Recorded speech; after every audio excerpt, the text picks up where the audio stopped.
इस बीच आपको एक और बड़ी खबर बता दें, झारखंड विधानसभा का मानसून सत्र विधानसभा में पहले दिन की कार्यवाही स्थगित हो गई। 31 जुलाई तक कार्यवाही स्थगित। सीएम ने दिवंगत विभूतियों को श्रद्धांजलि दी है। सीएम ने शोक प्रस्ताव पर श्रद्धांजलि दी। बड़ी खबर इस वक्त की आप तक पहुंचा रहे। झारखंड विधानसभा का मानसून सत्र आज से शुरू हुआ है। पहला दिन है आज और विधानसभा में पहले दिन की कार्यवाही स्थगित हो गई है। 31 जुलाई तक कार्यवाही को स्थगित किया गया है। सीएम ने दिवंगत विभूतियों को श्रद्धांजलि दी है। सीएम ने शोक प्रस्ताव पढ़कर श्रद्धांजलि अर्पित की है। ये बड़ी खबर, बड़ी जानकारी इस वक्त की आप तक पहुंचा रहे हैं। झारखंड विधानसभा का मानसून सत्र शुरू हुआ आज से। आज पहला दिन था और विधानसभा में पहले दिन की कार्यवाही को स्थगित कर दिया गया है। आपको बता दें 31 जुलाई तक कार्यवाही को स्थगित किया गया है। अब तक की अवधि में हमारे बीच कई राजनेता, कलाकार, समाजसेवी, साहित्यकार, लेखक और आम नागरिक गुजर गए, जिनमें प्रमुख हैं झारखंड के शिक्षा मंत्री और झारखंड के टाइगर के नाम से प्रसिद्ध जगन्नाथ महतो का निधन 6 अप्रैल 2023 को हो गया। उन्होंने वर्ष 2019, 2014, 2009 में डुमरी विधानसभा क्षेत्र का प्रतिनिधित्व किया था। वहीं सदन की कार्यवाही से पहले बीजेपी विधायकों ने विधानसभा के बाहर जोरदार हंगामा किया। प्रदेश में कानून व्यवस्था को लेकर बीजेपी विधायकों ने सरकार के खिलाफ जमकर नारेबाजी भी की। वहीं विधायकों का कहना है कि राज्य में कानून व्यवस्था बिगड़ती जा रही है, सरकार का अपराधियों पर कोई नियंत्रण नहीं है। वहीं दूसरी तरफ सत्ता पक्ष ने मणिपुर की घटना पर केंद्र सरकार पर निशाना साधा है। अगर हम उंगली उठाते हैं तो 3 उंगली हमारे तरफ भी इशारे करते हैं। रही बात जो झारखंड में 2 दिन पहले हुआ है, उस हादसा को लेके हमारी सरकार पूरे संवेदनशीलता से इसको हैंडल कर रही है। एक ही दिन के वारदात के बाद एक ही दिन में एसआईटी टीम का गठन हुआ है।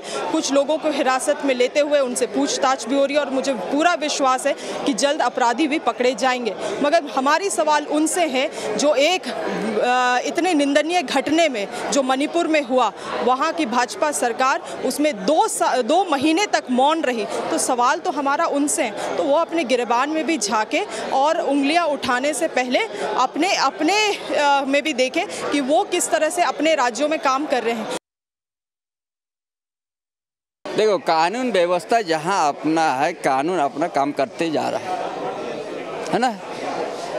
कुछ ऐसा घटना है गांव की हो चाहे कहीं मोहल्ला के हो, हाँ, लेकिन देश के अंदर सबसे बड़ा घटना मणिपुर है,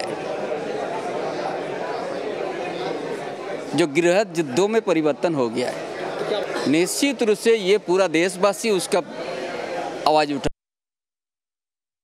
सदन के अंदर तो लॉ एंड ऑर्डर है, लेकिन आज शोक प्रकाश है, तो इसलिए आज तो कोई बिजनेस है नहीं। जो होगा वो सोमवार से होगा। लेकिन इतना जरूर है कि लॉ एंड ऑर्डर पूरी तरह से इस सरकार के हाथ से निकल चुका है। ये सरकार के हाथ में अब रहा नहीं। मुख्यमंत्री जी के निर्देशन के बाद भी यदि रांची के अंदर दिन दहाड़े एक जनप्रतिनिधि की हत्या हो जाती है तो एक खुली चुनौती है और मुख्यमंत्री के गालों पे एक करारा तमाचा है अपराधियों का। ये तुम्हारे बस में झारखंड नहीं है, बस झारखंड में हमारा राज चलेगा। तो जिस तरीके से सीएम साहब लॉ एंड ऑर्डर को लेके सतर्क हैं और हमारी पुलिस प्रशासन सतर्क है, हाँ, निश्चित तौर पर जब देखिए एक अपराधी क्राइम करता है तो क्राइम में वो किसी भी हद तक जा सकता है। और कमल भूषण जी का जो मामला है उसमें ये तीसरा मर्डर उनके नाम से जोड़ा जा रहा है। तो मैं समझता हूँ कि सरकार को भी इसमें संज्ञान लेते हुए उच्च स्तरीय जाँच कराना चाहिए, या फिर CID जाँच होनी चाहिए, या फिर इसको CBI को दे देना चाहिए। लोकतंत्र का मतलब होता है लोक प्लस तंत्र। लोक का मतलब है माननीय मुख्यमंत्री, मंत्रिपरिषद, और तंत्र का मतलब है हमारी व्यवस्था। तो लोक चलेगा नीति नैतिकता से और तंत्र चलेगा शक्ति और मजबूती से। और जो भी अपराध कर रहे हैं या करवाने की कोशिश कर रहे हैं, राज्य को संगठित अपराध या छोटे अपराध कर रहे हैं, उन पर जो है विधि सम्मत कड़ी से कड़ी कानूनी कार्रवाई सुनिश्चित होगी। देखिए, सरकार में तो जो वर्तमान सरकार है इसमें तो केवल मुद्दे ही मुद्दे हैं। एक अच्छा चीज़ आप बताइए कि कुछ हो रहा हो। अभी लॉ एंड ऑर्डर की स्थिति पर आज हम लोग आपका ध्यान आकृष्ट करा रहे हैं। लॉ एंड ऑर्डर की स्थिति आप देख रहे हैं कि पुलिस व्यस्त है वसूली में, और यहाँ जनता जो है एकदम अपराधियों के हवाले है। पुलिस पे गोली चल रही है, उसका कोई फलाफल नहीं निकल रहा है। देश की कानून व्यवस्था वास्तव में बहुत खराब है। मणिपुर में जो घटना जो हुई है, एक महिला के साथ हुई है, वो मैं आदिवासी महिला उसको नहीं जोड़ता हूँ, एक महिला के साथ जो हुआ है, जिस देश में माता को पूजा जाता है, गौ माता कहा जाता है, जिस देश में माता को दुर्गा, काली, लक्ष्मी, सरस्वती का रूप दिया गया है, वहाँ पे महिला के साथ जो हुआ है, महिला के साथ जो मणिपुर की घटना है, उस पे भारतीय जनता पार्टी के एक कार्यकर्ता को जवाब देने की जरूरत है।